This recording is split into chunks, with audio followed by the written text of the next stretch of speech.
Salut, je m'appelle Léontine, je suis en 2e année de dentaire et je serai votre tutrice d'histologie et d'embryologie pour les spécialités et pour l'option santé.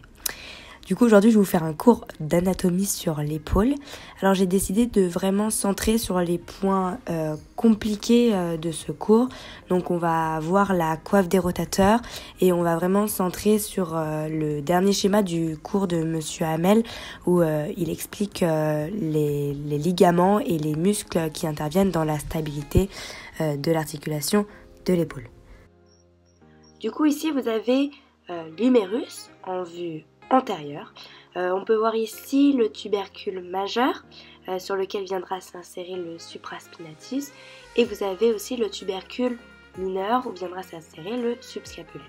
Entre ces deux tubercules, on a une gouttière ou le sillon intertuberculaire où passera la longue portion du biceps brachial.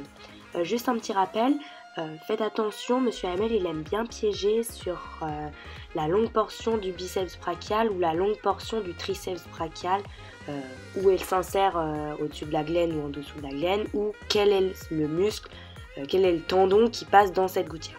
Donc faites bien attention, apprenez bien quel muscle passe dans cette gouttière, c'est bien le tendon de la longue portion du biceps brachial.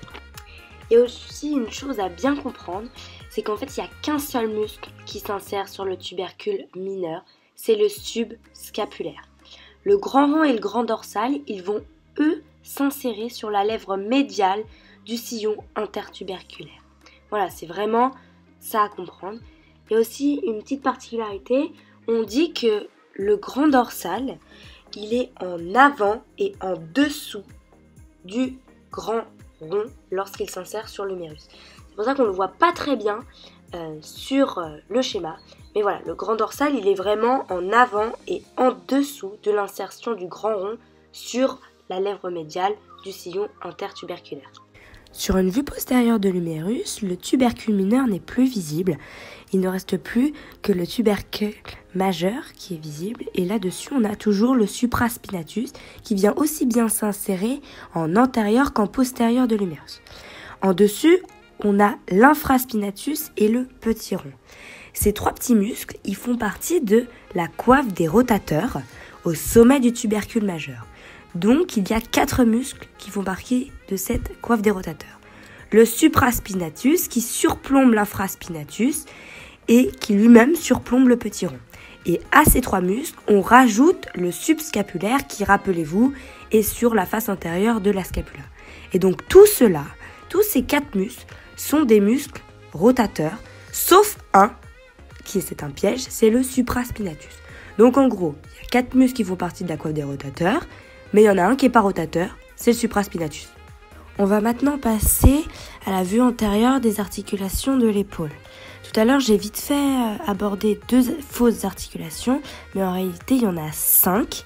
5 articulations qui sont 5 zones de mouvement. Et on a 3 articulations qui sont de type synovial. L'articulation sternoclaviculaire qui est en selle, qui est à droite sur le schéma, mais qui est vers le sternum, donc médialement à la clavicule. C'est stabilisé par 2 ligaments intrinsèques, le ligament sternoclaviculaire, il y en a un antérieur et un postérieur. Donc en fait, en gros, ça fait 3 ligaments.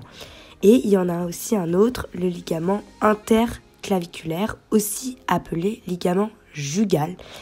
Donc lui qui va du bord médial de la clavicule au bord supérieur du manubrium sternum. Et puis il y a des ligaments extrinsèques qui sont des épaississements de la capsule qui sont à distance de la capsule claviculaire. On a le costoclaviculaire, puis qui est doublé latéralement. Lui, ce n'est pas un ligament, c'est un muscle. C'est le muscle subclavier qui est un inspirateur accessoire.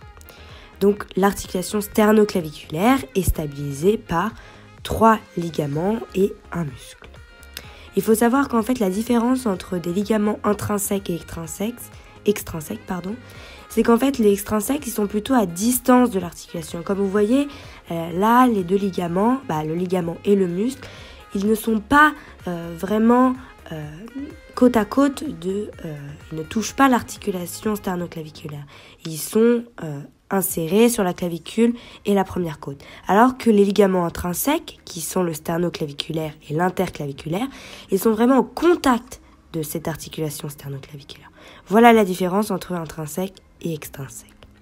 On va maintenant passer à l'articulation acromioclaviculaire, qui elle est une arthrodie, c'est une surface plane, c'est pas du tout stable. Donc il va falloir renforcer ceci par des ligaments. On a le ligament acromioclaviculaire, décrit antérieurement et postérieurement. On a également deux autres ligaments extrasecs appelés les ligaments coracoclaviculaires. Donc en fait, les ligaments coracoclaviculaires, ils ont deux noms spécifiques. Et en fait, il y en a deux différents qui forment l'ensemble des ligaments coracoclaviculaires. Donc ils vont de la coracoïde à la clavicule. Et le ligament trapézoïde qui est en dehors du ligament conoïde. Et ces deux ligaments forment les ligaments coracoclaviculaires.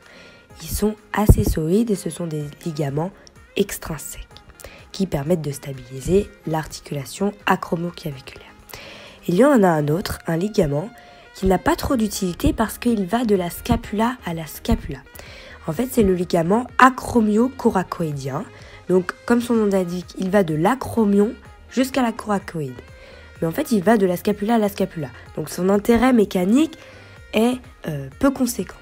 Mais par contre, il peut être utilisé lors de réparations chirurgicales dans une luxation où on va pouvoir désinsérer ce ligament de l'acromion si jamais les ligaments coracoclaviculaires se sont déchirés et du coup on va le desserrer de l'acromion pour le réinsérer sur la clavicule et du coup il jouera le même rôle que les ligaments coracoclaviculaires. Et on a une troisième vraie articulation qui est l'articulation gléno-humérale, qui est une énarthrose, donc une portion de sphère. Elle est stabilisée, renforcée par trois ligaments gléno-huméraux intrinsèques, qui sont tous antérieurs. Il y a un supérieur, un moyen et un inférieur. Et en arrière, il n'y a pas du tout de ligament pour stabiliser cette articulation. Donc voilà, donc on a trois ligaments intrinsèques et on en a un autre, le ligament coraco-huméral, qui on pense qu'il y a deux coraco-humérales, mais en fait pas du tout.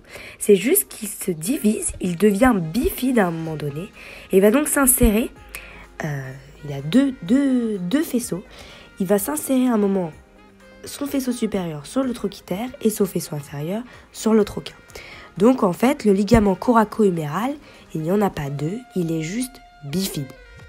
Et entre les deux faisceaux du ligament coraco-huméral, on a le tendon de la longue portion du biceps qui vient s'échapper entre les deux portions du ligament coraco-huméral et va du coup passer dans le sillon ou la gouttière intertuberculaire. Pour finir, on a deux fausses articulations que j'ai évoquées tout à l'heure qui sont délimitées par le muscle serratus ou grand dentelé qui vient s'insérer sur la face antérieure médiale de la scapula puis sur les 10 premières côtes. Il sépare l'espace entre la scapula et le crile costal. Voilà, et du coup, il délimite deux espaces, l'espace intercératoscapulaire et l'espace intercératothoracique. Et ces deux espaces forment les deux autres fausses articulations. Donc je récapitule, dans l'épaule, il y a 5 articulations. 3 vraies articulations qui sont la gléno-humérale, l'acromioclaviculaire et la sternoclaviculaire. Puis, on a 2 autres fausses articulations qui sont l'intercératothoracique et l'intercératoscapulaire. Voilà, j'espère que cette petite vidéo vous aura aidé. Le tutorat sera toujours là pour vous. Si vous avez le moindre question sur les cours d'anatomie, n'hésitez pas à vous rapprocher des tuteurs d'anatomie sur le forum ou par mail, ou si vous avez d'autres questions au bureau du tutorat, etc. Moi, je vous souhaite un beau courage pour cette année et croyez en vous. Voilà, on se retrouve pour faire de l'histologie et de l'embryologie à partir de novembre. Je vous souhaite un bon courage et une bonne semaine.